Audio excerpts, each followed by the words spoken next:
할렐루야. 환난과 핍박 중에도 성도는 믿음을 지킵니다.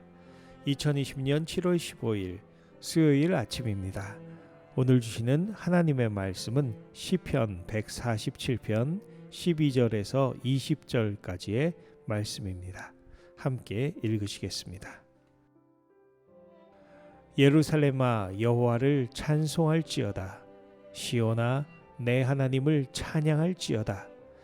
그가 내 문빗장을 견고히 하시고 내 가운데에 있는 너의 자녀들에게 복을 주셨으며 내 경내를 평안하게 하시고 아름다운 밀로 너를 배불리시며 그의 명령을 땅에 보내시니 그의 말씀이 속히 달리는도다.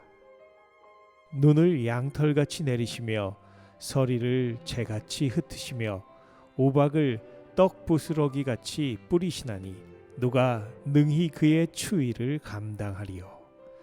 그의 말씀을 보내사 그것들을 녹이시고 바람을 불게 하신즉 물이 흐르는도다. 그가 그의 말씀을 야곱에게 보이시며 그의 율례와 규례를 이스라엘에게 보이시는도다.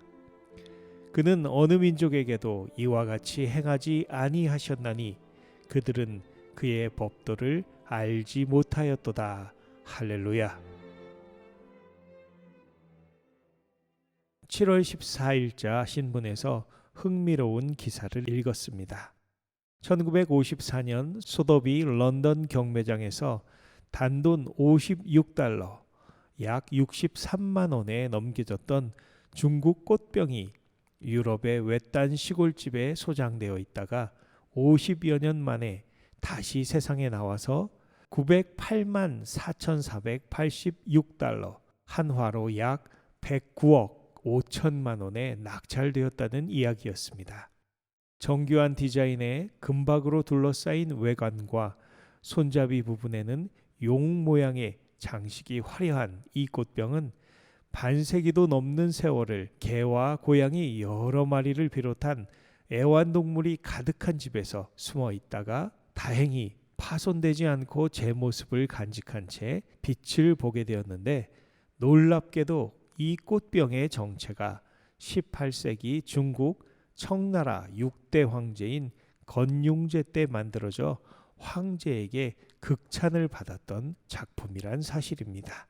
이 꽃병을 물려받아 경매에 내놓은 80대의 노인은 이 꽃병이 꽤나 값지고 소중한 보물이란 사실은 알고 있었지만 이렇게나 엄청난 가치가 있는 물건인 줄은 꿈에도 몰랐던 것입니다. 그런데 오늘 말씀을 들으시는 저와 여러분은 이 도자기와는 비교도 할 수 없는 놀라운 은혜를 받으신 분들이신 줄 믿습니다. 오늘 시편 147편 12절 말씀은 이렇게 명령하고 있습니다. 예루살렘아, 여호와를 찬송할지어다. 시온아, 내 하나님을 찬양할지어다. 왜 찬양해야 합니까? 우리는 하나님께 그 어떤 보물보다도 더 크고 놀라운 은혜를 받았기 때문입니다. 이제 시편 기자는 하나님이 그의 백성에게 베풀어 주신 은혜를 이야기합니다. 13절과 14절 함께 읽으시겠습니다. 그가 내 문빗장을 견고히 하시고 내 가운데에 있는 너의 자녀들에게 복을 주셨으며 경내를 평안하게 하시고 아름다운 밀로 너를 배불리시며. 하나님이 나에게 주신 은혜를 기억하십니까? 주께서 나에게 어떻게 행하셨습니까? 시편 147편 1절은 이렇게 말씀합니다. 할렐루야, 우리 하나님을 찬양하는 일이 선함이여 찬송하는 일이 아름답고 마땅하도다. 우리 하나님을 찬양하는 것도 선하고 아름답고 마땅한 일입니다. 그러나 보다 구체적으로 나의 하나님이 어떤 분이신가? 또 너의 하나님이 어떤 분이셨는가를 고백하고 듣는 것 또한 너무나 귀하고 중요한 것입니다. 그래서 믿음의 공동체에는 시와 찬미와 신령한 노래로 주님을 높이고 말씀이 선포되며 나누어지는 것뿐 아니라 성도들의 살아있는 간증도 꼭 필요한 것입니다. 그런데 최근에 코로나 사태로 인한 여러 가지 규제들은 목장 모임을 비롯한 성도들의 교제와 간증이 나누어질 수 있는 자리들을 금지하고 있어 벌써 여러 달째 모든 모임들이 중단되어 있는 상태입니다. 하지만 우리 믿음의 사람들은 다른 여러 가지 방법들을 통해서 나의 하나님을 나누고 너의 하나님, 나아가 우리 하나님을 높여드리는 일을 멈춰서는 안 될 것입니다.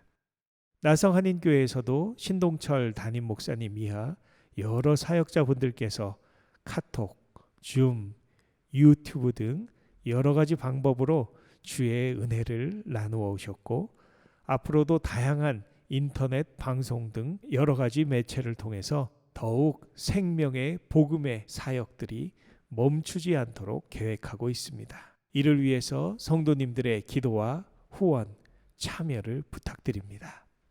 오늘 본문 15절 이하에서는 하나님의 은혜 중에서도 특별히 하나님의 말씀의 은혜에 대해 서술하고 있습니다. 15절에서 20절 마지막 절까지 함께 읽으시겠습니다. 그의 명령을 땅에 보내시니 그의 말씀이 속히 달리는도다.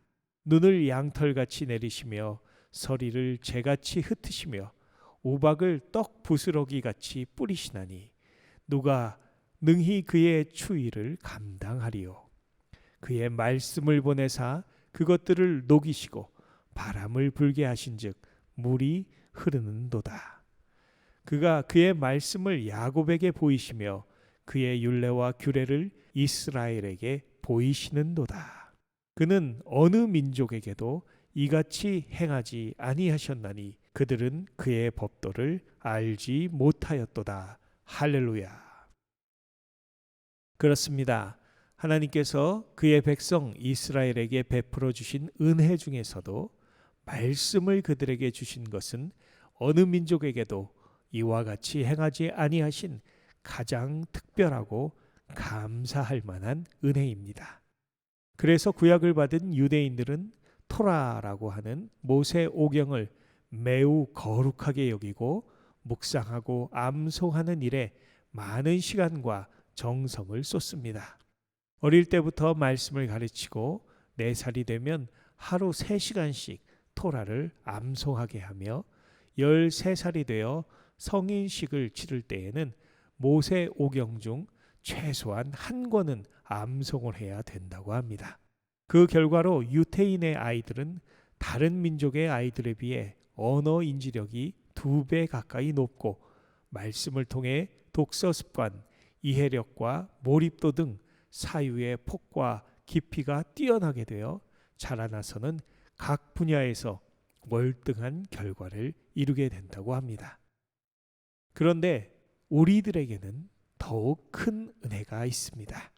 구약의 말씀뿐 아니라 바로 말씀의 본체이신 예수 그리스도께서 육신을 입고 우리에게 오신 것입니다. 요한복음 1장 14절 말씀. 말씀이 육신이 되어 우리 가운데 거하심에 우리가 그 영광을 보니 아버지의 독생자의 영광이요 은혜와 진리가 충만하더라. 할렐루야.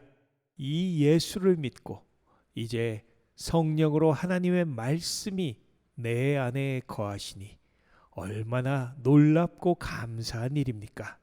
이제 우리는 날마다 입을 열어 주님을 찬양하고 평생 그 이름을 높여야 할 줄로 믿습니다.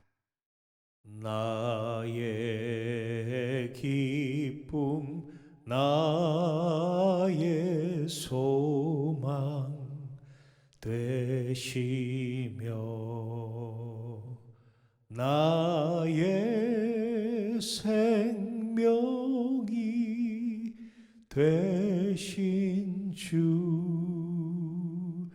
밤낮 불러서 찬송을 드려도 늘 아신 마음 뿐일세. 밤낮 찬송을 불러드려도 늘 아쉬운 마음뿐일세. 이 마음이 저와 여러분의 마음 되기를 간절히 소원합니다. 이 찬송의 작사자인 영국의 조셉 스웨인 목사님은 아버지를 일찍 여의고 건축 공사장에서 석재 조각을 하며 어렵게 살다가 하나님의 말씀을 접하고 예수를 영접하여 목사님이 되셨습니다. 학벌은 별로 없었지만 성경을 다독하셔서 정규 신학을 공부한 분들보다 더 말씀을 조리 있게 설교하셨고 수많은 찬송 시를 남겼습니다.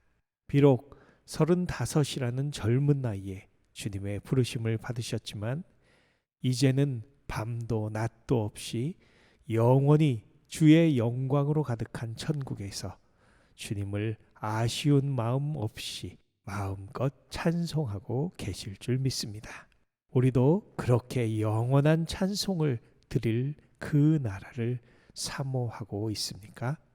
오늘도 주 안에서 그 큰 은혜를 체험하며 나의 하나님을 고백하는 진실한 간증과 찬양으로 복된 하루를 살아가시는 나성한인교회 모든 성도님들 되시기를 예수 그리스도의 이름으로 축원합니다. 기도하시겠습니다. 아버지 감사합니다. 나에게 주신 주의 은혜를 발견하며 오늘도 당신을 증거하고 찬양하는 복된 삶을 사는 모든 성도님들 되게 하여 주시옵소서. 감사드리며 예수 그리스도의 이름으로 기도드렸사옵나이다. 아멘. 나성한인교회 모든 성도님들 오늘도 주 안에서 복된 날 되시기를 기도합니다. 감사합니다.